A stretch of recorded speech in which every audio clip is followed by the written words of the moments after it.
ಬೇಡ, ಮನೆ ಅಧಿಕಾರ ನಡೆಸ್ತಿರೋದು ನೀನು ನಿಂತಿರೋವಾಗ ನಾನ್ ಕೂತ್ಕೊಳ್ಳೋದು ಸರಿಯಲ್ಲ. ನೀವ್ ನನಗ್ ಕೊಟ್ಟಿರೋ ಅಧಿಕಾರದಿಂದಾನೇ ಹೇಳ್ತಾ ಇದ್ದೀನಿ, ನೀವೀಗ ಕೂತ್ಕೋಬೇಕು.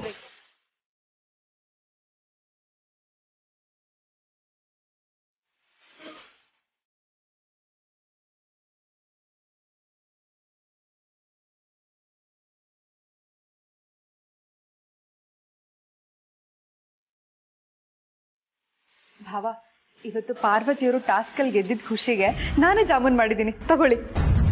ಸಕ್ಕತ್ತಾಗಿದೆ. ಯಾವ ಬುಕ್ ನೋಡ್ ಮಾಡಿದೆ? ಇದು ಜನನಿ, ನೀನ್ ಮದ್ವೆ ಆಗಿ ಬಂದಾಗಿಂದ ಅಡ್ಗೆ ಮನೆ ಕಡೆಗೆ ಕಾಲಿಟ್ಟಿಲ್ವಲ್ಲ, ಅದಕ್ಕೆ ತಮಾಷೆ ಮಾಡ್ತಿದ್ದಾನೆ. ಎಷ್ಟು ಚಿಕ್ಕಮ್ಮ, ಬಟ್ ಆದ್ರೂ ಜಾಮೂನು ಬೊಂಬಾಟಾಗಿದೆ. ಹಾ ಸಖತ್ತಾಗಿದೆ. ಜನನಿ, ನೀನು ಜಾಮೂನ್ ತಿನ್ನಮ್ಮ. ಇಲ್ಲ ಚಿಕ್ಕದೆ, ನಿಮ್ದೆಲ್ಲ ಆಗ್ಲಿ, ನಾನು ಆಮೇಲೆ ತಿಂತೀನಿ. ಆಹಾ, ಎಂಥ ಒಳ್ಳೆ ಮನ್ಸು. ಅರಸನ್ಕೋಟೆ ಸೊಸೆ ಅಂದ್ರೆ ಹೇಗಿರ್ಬೇಕು.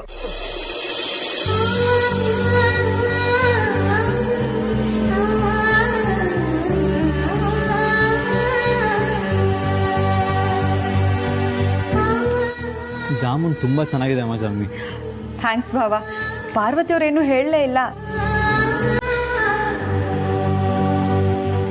ಅಮ್ಮನಲ್ಲಿರೋ ಕೈ ರುಚಿ ನಿಮ್ಮಲ್ಲೂ ಇದೆ ಜನನಿಯವ್ರೆ.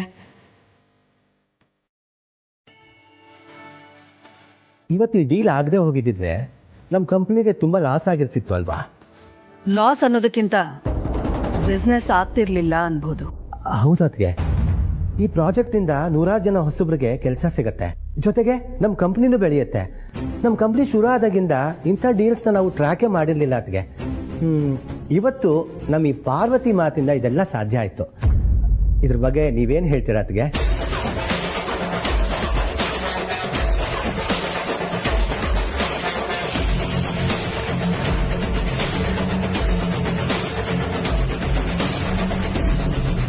ಬಿಸ್ನೆಸ್ ಚೆನ್ನಾಗಾಗತ್ತೆ ಅಂತಂದ್ರೆ ನನಗೂ ತುಂಬಾ ಸಂತೋಷನೇ. ಇದಕ್ಕೆ ಕಾರಣಳಾದವಳು ಪಾರ್ವತಿ. ಸೊ ಎಲ್ಲ ಕ್ರೆಡಿಟ್ಸು ಪಾರ್ವತಿಗೆ ಸೇರ್ಬೇಕು.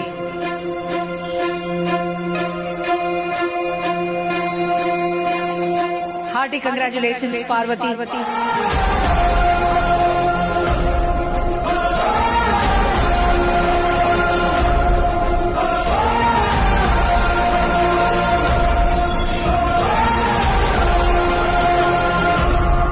ಏನಮ್ಮ ಪಾರ್ವತಿ, ನಿನ್ನ ಈ ಗೆಲುವಿನ ಬಗ್ಗೆ ನೀನೇನ್ ಹೇಳ್ತಿ?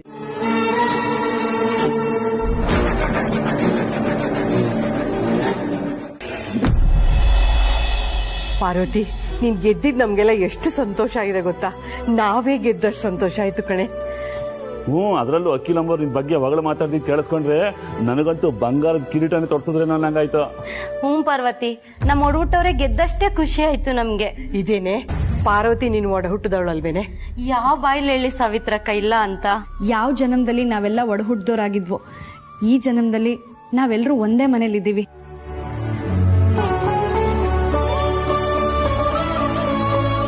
ನನ್ಗೋಸ್ಕರ ನೀವೆಲ್ಲರೂ ಮಾಡಿರೋ ತ್ಯಾಗನ ನಾನ್ ಯಾವತ್ತೂ ಮರೆಯೋದಿಕ್ಕಾಗಲ್ಲ.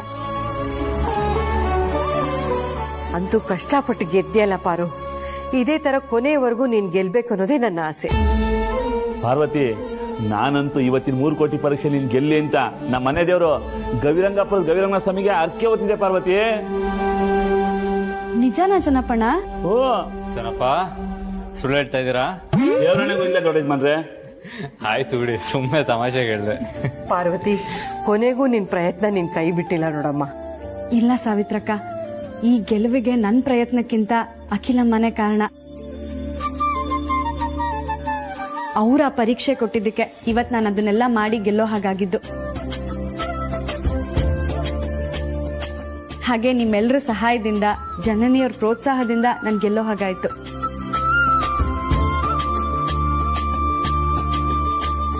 ಹಾಗಾದ್ರೆ ಇದ್ರಲ್ಲಿ ನಂದೇನು ಹೆಸರಿಲ್ವಾ? ಇಲ್ಲ ಅಂತ ಹೇಳ್ತೀನಿ ಯಜಮಾನ್ರೆ. ಪ್ರತಿ ಸಲ ನಾನು ಕುಗ್ದಾಗ ನನ್ ಬೆನ್ ತಟ್ಟಿ ಹುರ್ದುಂಬಿಸಿ ನನ್ನ ಮೇಲಿಡೋ ಹಾಗೆ ಮಾಡಿದ್ ನೀವೇ ತಾನೆ. ನೀವು ನನ್ ಗಂಡ ಅನ್ನೋದಕ್ಕಿಂತ ಹೆಚ್ಚಾಗಿ ನನ್ ಗುರು ಅಂದ್ರೆ ತಪ್ಪಾಗಲ್ಲ. ಓ ಪಾರ್ವತಿ, ಸ್ವಲ್ಪ ಕಮ್ಮಿ ಮಾಡು. ಇಷ್ಟೊಂದು ನನ್ನ ಹೊಗಳ್ಬಿಟ್ರೆ ನನಗೆ ಕೊಬ್ಬಂದ್ಬಿಡುತ್ತೆ. ಹಾಗಾದ್ರೆ ನೀವು ಸ್ವೀಟ್ ತಿನ್ಬೇಡಿ ದೊಡ್ಡ ಯಜಮಾನ್ರೆ. ಯಾಕೆ ಚೆನ್ನಪ್ಪ? ಕೊಬ್ಬಂದ್ಬಿಡುತ್ತೆ.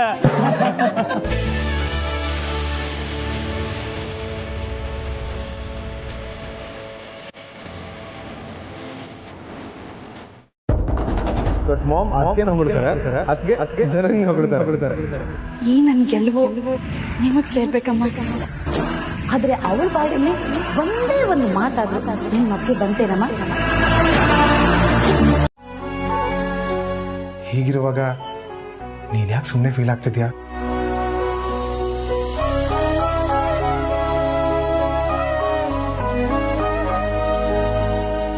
ನೀವೆಲ್ರೂ ನನ್ಗೋಸ್ಕರ ಊಟ ಬಿಟ್ರಿ. ಪಾಪ ಜನನಿಯವರು ಅವ್ರ ತವ್ರ ಮನೆಯಲ್ಲೂ ಬಟ್ಟೆ ಒಗ್ದಿದ್ರೋ ಇಲ್ವೋ, ಆದ್ರೆ ಇಲ್ಲಿ ನನಗೋಸ್ಕರ ಬಟ್ಟೆ ಒಗಿದ್ರು. ಇನ್ನು ನನ್ನ ಮೈದ್ನ ಐರನ್ ಮಾಡೋದಕ್ಕೆ ಹೋಗಿ ಕೈ ಸುಟ್ಕೊಂಡ್ರು. ನೀವೆಲ್ಲರೂ ಮಾಡಿರೋ ತ್ಯಾಗ ಒಂದ ಎರಡ, ಎಲ್ಲದಕ್ಕಿಂತ ದೊಡ್ಡ ತ್ಯಾಗ ಅಂತಂದ್ರೆ ಅದು ಜನನಿಯವ್ರದ್ದು. ನಾನ್ ಹೂಡ್ಕೆದಾರರ ಹತ್ರ ಮಾತಾಡ್ಲಿ ಅಂತ ಪಾಪ ಅವ್ರ ಗಂಡನಿಂದ ಅವರು ಏಟ್ ತಿಂದ್ರು. ನನ್ನ ಸ್ವಂತ ತಂಗಿ ಇದ್ದಿದ್ರು ಈ ಥರ ಮಾಡ್ತಿದ್ಲೋ ಇಲ್ವೋ ಗೊತ್ತಿಲ್ಲ. ಅವ್ರ ಉಪಕಾರನ ಈ ಜನ್ಮ ಪೂರ್ತಿ ಮರೆಯಲ್ಲ.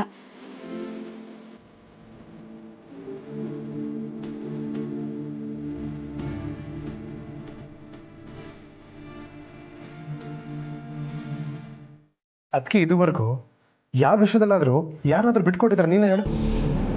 ಅತ್ತೆ ಮುಂದೆ ನಮ್ಮನ್ನ ನೆನ್ಸ್ಕೊಳ್ದೆ ಇದ್ದಿದ್ದು ಒಂದ್ ರೀತಿಲಿ ಬಿಟ್ಕೊಟ್ಟ ಹಾಗೆ ಅಲ್ವಾ ಪ್ರೀತು? ಕಾರಣ ಇಲ್ಲದೆ ಅದಕ್ಕೆ ಆ ರೀತಿ ಮಾಡೋದಕ್ಕೆ ಸಾಧ್ಯನೇ ಇಲ್ಲ ಜನನಿ. ಇದ್ರಲ್ಲಿ ನಿನ್ಗೇನ್ ಕಾರಣ ಕಾಣಿಸ್ತಿದೆ? ಬಹುಶಃ ನನ್ಗನ್ಸುತ್ತೆ ಅದಕ್ಕೆ ಮನೆ ಕೆಲಸವ್ರಾಗಿದ್ದಾಗ ಮಾಮ್ ಅವ್ರನ್ನ ಸಾಕಷ್ಟು ವಿಷಯಕ್ಕೆ ಹೋಗ್ಲಿದ್ದಾರೆ. ಅದನ್ನೇ ಮನ್ಸಲ್ಲಿ ಇಟ್ಕೊಂಡು ಮಾಮ್ನ ಈಗ ಅವ್ರು ಹೋಗ್ಲಿರ್ಬೋದಲ್ವಾ? ಅದು ಅಲ್ದೆ ಮದ್ವೆ ಆದ್ಮೇಲೆ ಮೊದಲನೇ ಸಲ ಅಖಿಲಮ್ಮ ನನ್ ಮುಖ ನೋಡಿ ಮಾತಾಡ್ಸಿದ್ರು, ಹೊಗಳಿದ್ರು. ನನಗೆ ಎಷ್ಟು ಖುಷಿ ಆಯ್ತು ಗೊತ್ತಾ? ಆ ಕ್ಷಣ ಅವ್ರಿಗಾಗಿದ್ದ ಸಂತೋಷಕ್ಕೆ ಅವ್ರು ಅಷ್ಟು ಮಾತಾಡಿದ್ದೆ ಅವ್ರು ದೊಡ್ಡದಾಗಿರುತ್ತೆ ಜನನಿ. ನಾನು ಆಗ್ಲೇ ಹೇಳ್ದ ಹಾಗೆ ನನ್ ಗೆಲುವಿನ ಹಿಂದೆ ನೀವೆಲ್ಲರೂ ಇದ್ದೀರಾ. ನನ್ನನ್ ಗೆಲ್ಲೋದಿಕ್ ಮುಂದೆ ಬಿಟ್ಟು ನನ್ನ ಹಿಂದೆ ನಿಂತು ನೀವೆಲ್ಲರೂ ಮನ್ಸಾರೆ ಹರಿಸಿದ್ದೀರಾ. ಪಾರ್ವತಿ, ಹೊಗಳಿದ್ ಸಾಕು. ಇನ್ನೂ ಜಾಸ್ತಿ ಹೊಗಳಿದ್ರೆ ಚೆನ್ನಪ್ಪಂಗ್ ಹೊಟ್ಟೆ ನೋವು ಬಂದ್ಬಿಡುತ್ತೆ. ಹೊಟ್ಟೆ ನೋವಾ? ಯಾಕೆ? ಮತ್ತಿನ್ನೇನು, ಅವಾಗಿಂದ ಅವ್ರ ಕಣ್ಣು ಈ ಸ್ವೀಟ್ ಬಾಕ್ಸ್ ಮೇಲೆ ಇದೆ ಪಾಪ. ಅಯ್ಯೋ, ಮಾತಿನ ಬರ್ದಲ್ಲಿ ನಾನು ಸಿಹಿ ಕೊಡೋದೇ ಮರ್ತೋಗ್ಬಿಟ್ಟೆ. ತಗೊಳ್ಳಿ ಬೇಗ, ನಾನು ಜನನಿಯವ್ರಿಗೆ ತಗೊಂಡು ಕೊಡ್ಬೇಕು.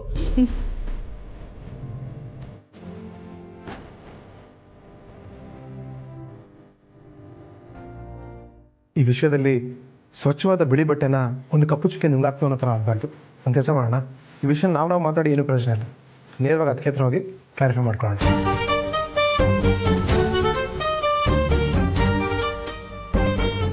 ಪಾರು, ಆದ್ರೂ ಈ ದಾಂಪತ್ಯ ಜೀವನ ಶುರು ಮಾಡೋ ಯೋಗ ನಮ್ಗೆ ಯಾವಾಗ ಕೂಡ ಬರುತ್ತೋ ಏನೋ.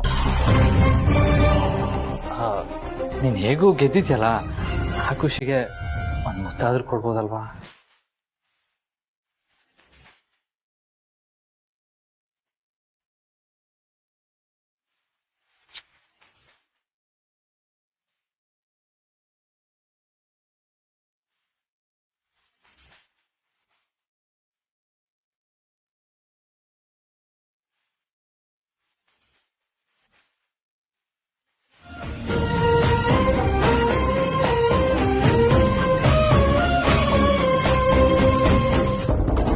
ಪ್ರೀತು, ಏನೋ ಇದು? ಏನ್ ನಡೀತಿದೆ ಇಲ್ಲಿ? ಮದುವೆ ಆಗಿ ಇಷ್ಟು ತಿಂಗಳುಗಳಾದ್ರೂ ಅವ್ರಿಬ್ರು ಮಧ್ಯೆ. ಈ ವಿಷಯ ನಂಗೆ ಮುಂಚೆನೆ ಗೊತ್ತಿತ್ತು.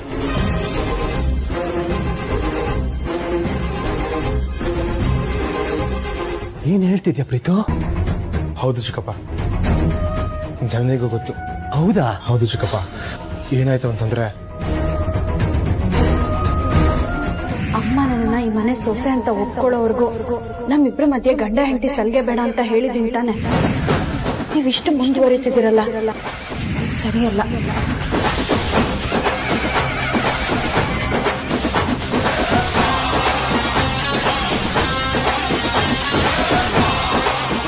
ಆದ್ರೆ ಈ ವಿಷಯ ಅಣ್ಣಂಗೆ ಗೊತ್ತಿಲ್ವಾ? ಇಲ್ಲ. ಮತ್ತೆ ಯಾಕೆ ಹೇಳಿಲ್ಲ? ಅದು ಬ್ರೋದು ಅದಕ್ಕೆ ತೀರಾ ಪರ್ಸನಲ್ ವಿಷಯ ಅಲ್ವಾ?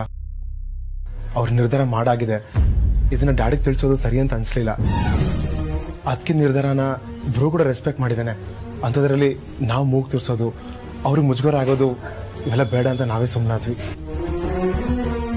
ಆದರೆ ಇತ್ತೀಚೆಗೆ ಯುಗಾದಿ ಹಬ್ಬಕ್ಕೆ ಅಂತ ಹಳ್ಳಿಗೆ ಹೋದಾಗ ಜನನಿ ಅವ್ರ ಅತ್ತಿಗೆ ಹತ್ರ ಪಾರ್ವತಿ ಅತ್ತಿಗೆ ಹತ್ರ ಮಾತಾಡ್ಸಿದ್ಲು. ಆದರೂ ಅದಕ್ಕೆ ಒಪ್ಪಲಿಲ್ಲ. ಇದ್ಯಾಕೋ ವರ್ಕೌಟ್ ಆಗಲ್ಲ, ಸ್ವಲ್ಪ ದಿನ ಸುಮ್ಮನಿದ್ ಬಿಡೋಣ ಅಂತ ನಾವೇ ಅಂದ್ಕೊಂಡ್ವಿ. ಇಲ್ಲ ಪ್ರೀತು, ಈ ವಿಷಯನ ಇಲ್ಲೇ ಬಿಡೋಕ್ಕಾಗಲ್ಲ, ಬಿಡಬಾರ್ದು. ಏನಾದ್ರೂ ಮಾಡಿ ಸರಿ ಮಾಡ್ಬೇಕಲ್ಲ. ಆದ್ರೆ ಹೇಗೆ ಚಿಕ್ಕಪ್ಪ? ಕಂಡ್ಕೊಂಡವ್ರ ಹತ್ರ ಬುದ್ಧಿ ಹೇಳ್ಸೋ ವಿಷಯ ಅಲ್ಲ ಇದು. ತುಂಬಾ ಸೂಕ್ಷ್ಮವಾಗಿ ವಿಷಯ ಹ್ಯಾಂಡಲ್ ಮಾಡಬೇಕು. ಇಬ್ರು ನಿಜವಾಗ್ಲೂ ಮನ್ಸು ಬದಲಾಯಿಸ್ತಾರ? ಯಾಕಂದ್ರೆ ಅವ್ರು ಮಾಡ್ತಿರೋದು ತ್ಯಾಗ. ಇಲ್ಲ ಪ್ರೀತು, ಇದೆಲ್ಲ ನಂಗೆ ತ್ಯಾಗದ ತರ ಕಾಣಿಸ್ತಾ ಇಲ್ಲ, ದಡ್ಡತನ ಅನಿಸ್ತಿದೆ. ಈ ವಿಷಯನ ಡೀಲ್ ಮಾಡೋದಕ್ಕೆ ಒಬ್ಬರಿಂದ ಮಾತ್ರ ಸಾಧ್ಯ.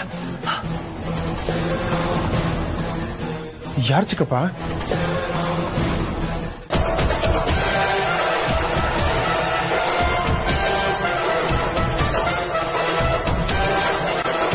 ಅಖಿಲಮ್ಮ ಇವತ್ತು ನನ್ನನ್ನು ಎಲ್ರ ಮುಂದೆ ಹೊಗಳ್ದಾಗ ನನಗೆ ಎಷ್ಟು ಖುಷಿ ಆಯ್ತು ಗೊತ್ತಾ?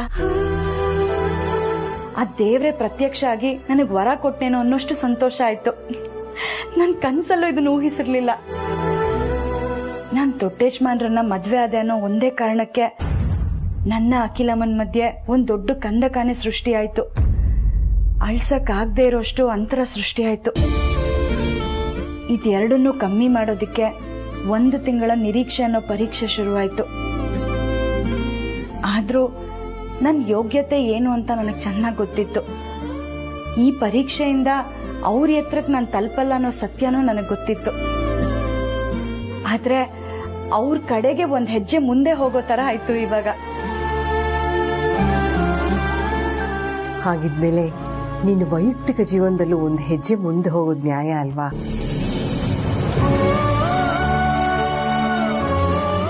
ಎಲ್ರ ತರ ನೀವಿಬ್ರು ಇನ್ನೂ ಸಂಸಾರನೇ ಶುರು ಮಾಡಿಲ್ಲ ಅಲ್ವಾ ಪಾರು?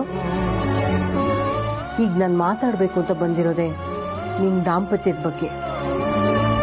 ಈ ವಿಷಯ ನಿನಗೆ ಗೊತ್ತಾಯ್ತು? ನನಗ್ ಮಾತ್ರ ಅಲ್ಲ, ಜನನಿ ಅಮ್ಮವ್ರಿಗೆ, ಚಿಕ್ಕ ಯಜಮಾನ್ರಿಗೆ, ಮೋಹನ್ ಯಜಮಾನ್ರಿಗೆ ಎಲ್ರಿಗೂ ಗೊತ್ತು. ಮದ್ವೆ ಆದ್ಮೇಲೆ ಕಷ್ಟನೋ ಸುಖನೋ ಜೀವನ ಅಂತೂ ಮಾಡ್ಲೇಬೇಕಲ್ವಾ? ಅದೇ ರೀತಿ ದಾಂಪತ್ಯ ಜೀವನದಲ್ಲಿ ಮಧುರ ಕ್ಷಣಗಳು ಅಂತ ಇರುತ್ತವೆ, ಅದನ್ನು ಅನುಭವಿಸ್ಲೇಬೇಕಮ್ಮ. ಗಂಡು ಹೆಣ್ಣಿನ ಸಮಾಗಮ ಪ್ರಕೃತಿಯ ನಿಯಮ, ಅದನ್ನ ಮುಂದೂಡಬಾರ್ದು, ವಿರೋಧಿಸ್ಲೂಬಾರ್ದು. ಕಾಲ ಕಾಲಕ್ಕೆ ಏನೇನಾಗ್ಬೇಕು ಅದಾಗ್ಲೇಬೇಕು, ಆಗೋದನ್ನ ತಡೀಲೂಬಾರ್ದಮ್ಮ. ಬದಲಿಗೆ ಸಂತೋಷದಿಂದ ಅನುಭವಿಸ್ಬೇಕು.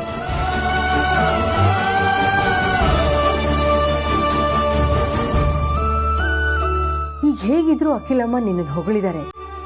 ಮುಂದೆ ನಿನ್ ಮದ್ವೆನ ಒಪ್ಕೊಂಡು ಸೊಸೆ ಅಂತ ಸ್ವೀಕಾರ ಮಾಡಬಹುದಲ್ವಾ? ಆದ್ರೆ ಅದು ಯಾವಾಗ ನಿನಗ್ ಗೊತ್ತಾ? ಒಂದು ವೇಳೆ ನಿನ್ನ ಸೊಸೆ ಅಂತ ಒಪ್ಕೊಳ್ಳೇ ಇಲ್ಲ ಅಂದ್ರೆ ಏನ್ ಮಾಡ್ತೀಯಾ? ಕೊನೆವರೆಗೂ ಹೀಗೆ ಇರ್ತೀರಾ? ಬರೀ ನೀನೊಬ್ಬಳ ಬಗ್ಗೆ ಮಾತ್ರ ಯೋಚನೆ ಮಾಡೋದಲ್ಲ, ನಿನ್ ಗಂಡನ ಮನಸ್ಥಿತಿ ಬಗ್ಗೆನೂ ಯೋಚನೆ ಮಾಡಮ್ಮ.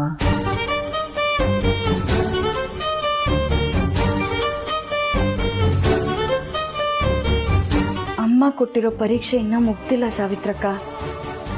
ಒಂದ್ ವೇಳೆ ಅವ್ರು ಕೊಟ್ಟಿರೋ ಪರೀಕ್ಷೆಲೆಲ್ಲ ನಾನು ಸೋತ್ರೆ ಅಮ್ಮ ಖಂಡಿತ ನನ್ನ ಸೊಸೆ ಅಂತ ಒಪ್ಕೊಳ್ಳೋದಿಲ್ಲ. ನೀವು ಹನುಮಂತನ ಹೋದ ಜನ್ಮದಲ್ಲಿ ಸ್ವಂತ ಅಣ್ಣ ತಂಗಿ ಆಗಿದ್ರೇನೋ ಅನ್ಸತ್ತೆ ಅಲ್ವಾ ಅಮ್ಮವ್ರೆ? ಇದ್ರೂ ಇರಬಹುದು. ಅದಕ್ಕೆ ಈ ಜನ್ಮದಲ್ಲಿ ಅವ್ರ ಬಗ್ಗೆ ನಿಮ್ಗೆ ಅಷ್ಟೊಂದು ಅಕ್ರೆ, ನಿಮ್ ಬಗ್ಗೆ ಅವ್ರಿಗೆ ಅಷ್ಟೊಂದು ಭಯ ಭಕ್ತಿ, ಜೊತೆಗೆ ನಿಯತ್ತು. ನಿಜ, ನಿಮಗ್ ನೋವು ಕೊಟ್ಲು ಅಂತ ಸ್ವಂತ ಮಗಳನ್ನೇ ದೂರ ಇಟ್ಟಿದ್ದಾರೆ, ಮಾತು ಬಿಟ್ಟಿದ್ದಾರೆ. ಅದು ಅವ್ರ ದೃಷ್ಟಿಲಿ ಸರಿ ಅನ್ಸಿದ್ರು ಮಗಳ ದೃಷ್ಟಿಯಲ್ಲಿ ತಪ್ಪು ಅನ್ಸ್ಬೋದು ಅಲ್ವಾ?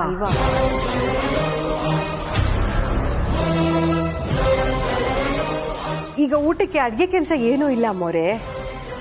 ದೊಡ್ಡ ಯಜಮಾನ್ರ ಜೊತೆಗೆ 4 ಜನನು ಹನುಮಂತಣ್ಣನ ಮನೆಗೆ ಹೋಗಿದಾರಲ್ವಾ, ರಾತ್ರಿ ಊಟ ಅಲ್ಲೇ ಮಾಡ್ಕೊಂಡ್ ಬರ್ತಾರೆ ಅನ್ಸುತ್ತೆ.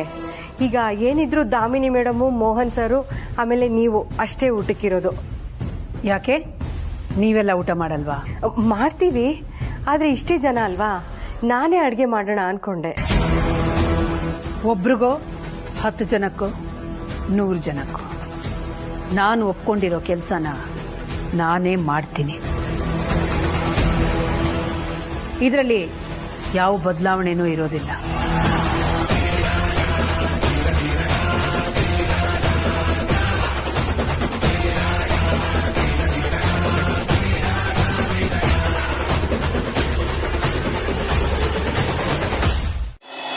ಏನ್ ಮಾಡೋದು? ನಾನು ಅದನ್ನೇ ಯೋಚನೆ ಮಾಡ್ತಿದ್ದೀನಿ ಏನು ಮಾಡಬೇಕು ಅಂತ. ಆಹಾ, ಅಂತೂ ಹಳೆಯ ಮಾವ ಸೇರ್ಕೊಂಡು ಮಾಡಿದ ಅಡುಗೆ ಒಬ್ಬಾಟಾಗಿತ್ತು. ಹೌದೌದು, ಸಕ್ಕತ್ತಾಯಿತು. ಅದಕ್ಕೆ ನಿಮ್ಮ ಯಜಮಾನ್ರು ಮಾಡಿದ ಅಡುಗೆ ಬಗ್ಗೆ ಏನು ಹೇಳ್ತಾನೆ ಇಲ್ಲ.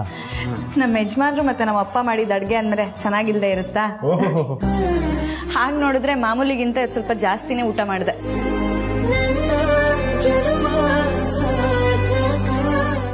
ಹಾಗಾದ್ರೆ ಬ್ರೋ ಜೊತೆ ಒಂದು ರೌಂಡ್ ಹೋಗ್ಬನ್ನಿ. ಅದಕ್ಕೆ ನಾನು ಅದನ್ನೇ ಹೇಳೋಣ ಅನ್ಕೊಂಡೆ. ಪಾರು ಬಾ, ಒಂದು ವಾಕ್ ಹೋಗಿ ಬರೋಣ. ಬ್ರೋ, ಹೋಗ್ಬೇಕಾಗಿರೋದು ವಾಕ್ ಅಲ್ಲ, ಬೈಕಲ್ಲಿ. ಬೈಕಲ್ಲ? ತುಂಬಾ ದಿನ ಆಗಿದೆ ನೀವಿಬ್ರು ಆಚೆ ಹೋಗಿ.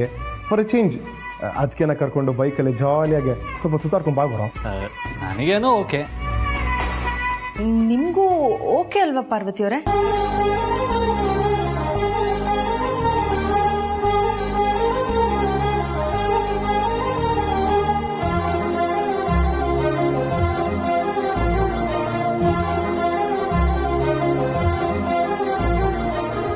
ಅಕ್ಕ, ನಾನು ಬರ್ತೀನಿ. ಹಲೋ ಬಾಮೇದ, ನೀನೇನ ಶಿವ ಪೂಜೆ ಕರಡಿ ಬಿಟ್ಟಂಗೆ. ಅವ್ರು ಹೋಗ್ಲಿ, ನಿತ್ರ ಹೊಸ ಫೋನ್ ಬಂದಿದೆ, ಫ್ರೆಂಡ್ಸ್ಗೆಲ್ಲ ತೋರಿಸ್ಕೊಂಬೋದು. ಕರೆಕ್ಟ್ ಅಲ್ವಾ?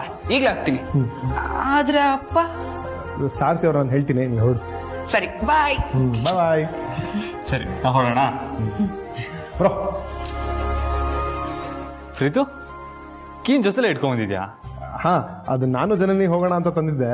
ಪರವಾಗಿಲ್ಲ, ಇನ್ನೊಂದ್ಸ ಹೋಗ್ತೀವಿ, ನೀವು ಹೋಗಿ ಬನ್ನಿ. ಸರಿ.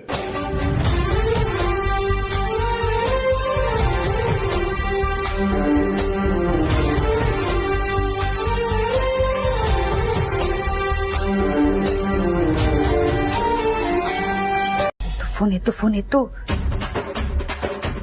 ಹತ್ತರಿಕೆ ಹಾಳಾದ ಹುಡುಗಿ. ಕಾಜಲ ಸಿಡ್ರಲ್ಲ, ಈ ಹುಡುಗಿ ಫೋನೇ ತೆಗಿತಿಲ್ವಲ್ಲಪ್ಪ. ಇಷ್ಟೊತ್ತಿಗೆ ಆದಿತ್ಯ ಪಾರ್ವತಿದು ಫಸ್ಟ್ ನೈಟ್ ಆಗೋಗಿರ್ಬಹುದಾ? ದೇವ್ರೆ ದೇವ್ರೆ ದೇವ್ರೆ ದೇವ್ರೆ, ದಯವಿಟ್ಟು ಹೇಗಾದ್ರೂ ಮಾಡಿ ಅವರಿಬ್ರು ಒಂದಾಗದಿರೋ ತರ ನೋಡ್ಕೊಳಪ್ಪ. ಅಲ್ಲ, ಈ ಹುಡುಗಿ ಜನನಿಗೆ ಅಷ್ಟೊಂದು ಆ ಪಾರ್ವತಿ ಬಗ್ಗೆ ಪುಂಗಿ ಊದಿದೀನಿ, ಆದ್ರೂ ತಲೆ ಅಲ್ಲಾಡಿಸ್ದೆ. ಅವಳು ಫಸ್ಟ್ ನೈಟ್ಗೆ ತಯಾರಿ ಮಾಡಕ್ ಹೋಗಿದ್ದಾಳಲ್ಲ, ಏನ್ ಹೇಳ್ಬೇಕು ಈ ಹುಡುಗಿಗೆ?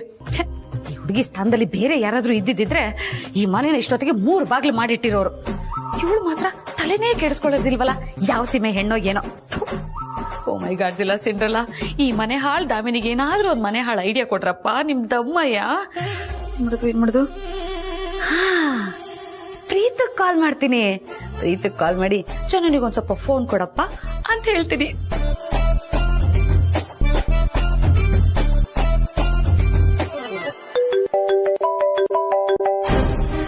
ಹಲೋ ಹಲೋ, ಪ್ರೀತು ನಾನ್ ಕಣಪ್ಪ. ನಾನು ಜನನಿ ಹತ್ರ ಮಾತಾಡ್ಬೇಕು, ಸ್ವಲ್ಪ ಜನನಿಗೆ ಫೋನ್ ಕೊಡಪ್ಪ. ಹೌದಾ? ಹೂನಪ್ಪ, ಹೆಂಗಸ್ರ ವಿಷಯ ಎಲ್ಲ ನಿನ್ನ ಹತ್ರ ಹೇಳಕ್ ಆಗಲ್ಲ, ಒಂಚೂರು ಫೋನ್ ಕೊಡಪ್ಪ. ಆಮೇಲೆ ಹೇಳ್ತೀನಪ್ಪ, ಈಗ ಒಂಚೂರು ಫೋನ್ ಕೊಡ್ತೀಯಾ?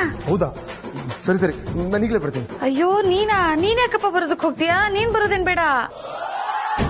ಹಲೋ ಹಲೋ, ಅರೆ ನನ್ ಜೊತೆ ಮಾತಾಡಿದ್ದು ಪ್ರೀತು ತಾನೆ, ಮತ್ತ್ಯಾಕ್ ಹಂಗ್ ಮಾತಾಡ್ದ? ಅಯ್ಯೋ ಮೈ ಗಾಡ್ಸಿಲ್ಲ, ಇದು ವರ್ಕೌಟ್ ಆಗ್ತಿಲ್ವಲ್ಲಪ್ಪ. ಮಾಯಸಂದ್ರದ್ ಮಾರಮ್ಮ.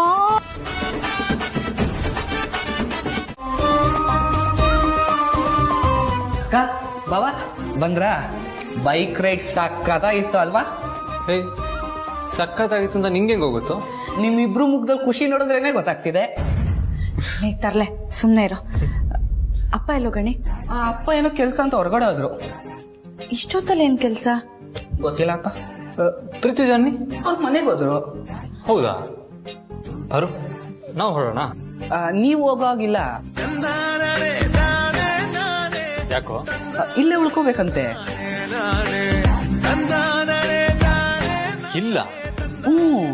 ಯಾರು ಹೇಳಿದ್ದು? ಚಿಕ್ಕ ಬಾವ ಮತ್ತೆ ಜನನಿ ಅಕ್ಕ.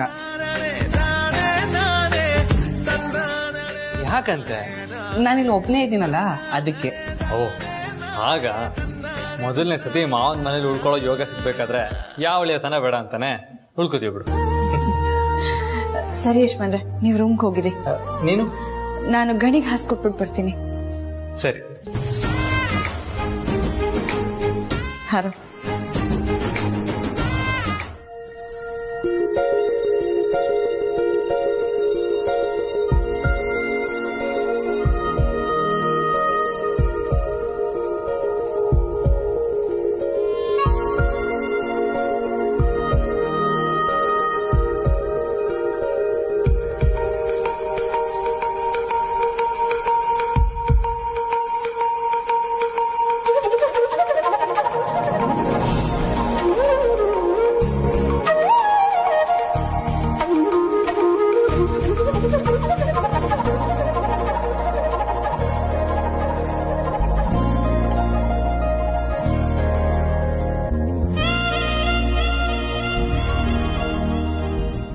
ಯಾರ ರೂಮ್ ಇದು? ಪಾರ್ವತಿ ಮಲಗ್ತಾ ಇದ್ದಿದ್ ರೂಮ್ ತಾನೆ?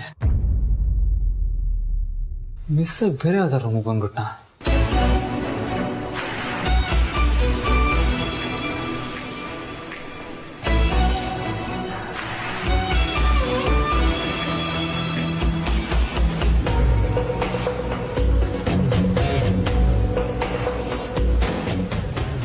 ರೂಮೇ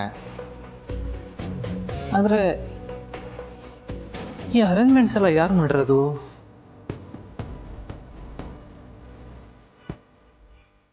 ರೀತು ಜಾನಿ ಏನಾದ್ರು ಚಚೆ ಇಲ್ಲಿ ಇಲ್ಲ. ಯಾವ್ದಿರ್ಬೋದು?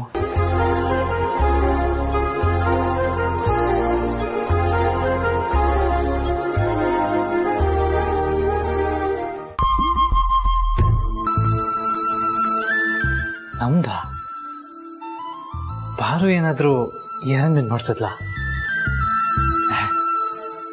ಚಾನ್ಸೇ ಇಲ್ಲ. ಅಮ್ಮ ನಮ್ಮಿಬ್ರು ಒಪ್ಪೋವರೆಗೂ ನಮ್ಮಿಬ್ರ ಮಧ್ಯೆ ಇದೆಲ್ಲ ಆಗಲ್ಲ ಅಂತ ಹೇಳಿದ್ಲು. ಅವಳೇಗೆ ಅರೇಂಜ್ ಮಾಡೋದಕ್ಕೆ ಸಾಧ್ಯ?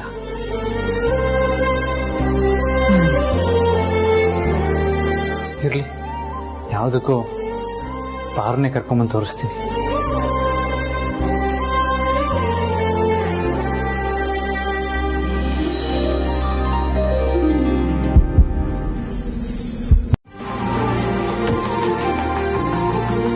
ಓ, ಇಷ್ಟೆಲ್ಲ ಬದಲಾವಣೆ ಆಗಿದೆಯಾ?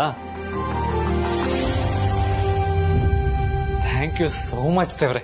ಅಂತೂ ನನ್ನ ಹೆಂಡತಿಗೆ ಬುದ್ಧಿ ಕೊಟ್ಟಿಯಲ್ಲ. ಏನಂದ್ರೆ? ಏನಿಲ್ಲ.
ಅಂತೂ ನನ್ನ ಮಾತಿಗೆ ಬೆಲೆ ಕೊಟ್ಟಿಲ್ಲಮ್ಮ. ತುಂಬಾ ಸಂತೋಷ ಆಗತ್ತೆ ನೀನ್ ನೋಡಿದ್ರೆ.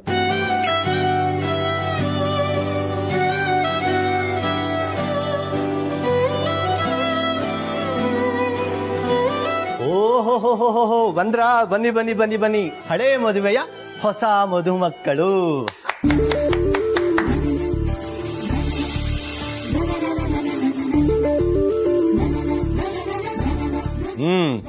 ಇಷ್ಟು ಜನ ಇಲ್ದಿರೋ ಕಳೆ ಇವತ್ತು ನಿಮ್ಮಿಬ್ಬರು ಮುಖದಲ್ಲೂ ರಾರಾಜಿಸ್ತಿದೆ.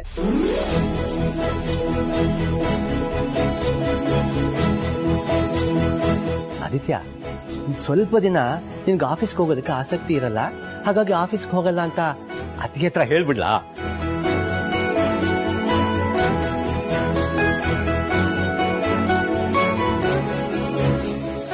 ಮೋಹನ್, ಕೆಲ್ಸಕ್ಕೆ ಹೋಗಕ್ಕೆ ಯಾರಿಗ ಆಸಕ್ತಿ ಇಲ್ಲ?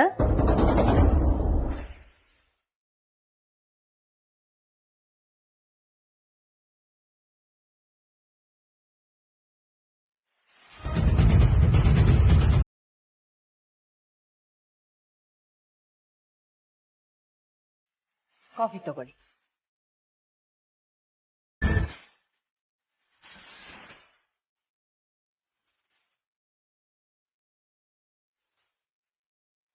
ಆಫೀಸ್ಗೆ ಹೋಗಕ್ಕೆ ಯಾರಿಗೆ ಯಾಕೆ ಆಸಕ್ತಿ ಇಲ್ಲ ಅಂತ ಕೇಳ್ಬೋದಾ?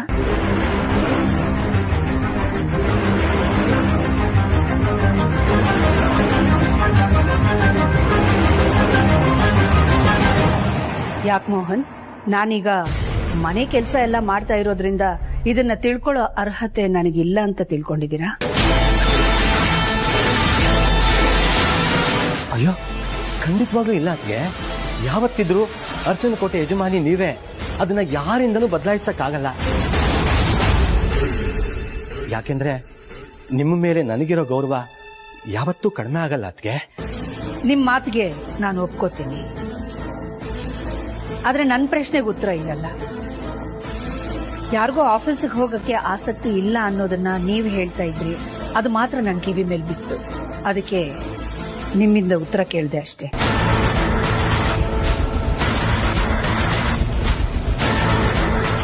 ಅದು ನಾನೇ ಅತ್ಗೆ, ನಾನೇ ಆಫೀಸ್ಗೆ ಹೋಗಲ್ಲ ಅಂತ ಹೇಳಿದ್ದು.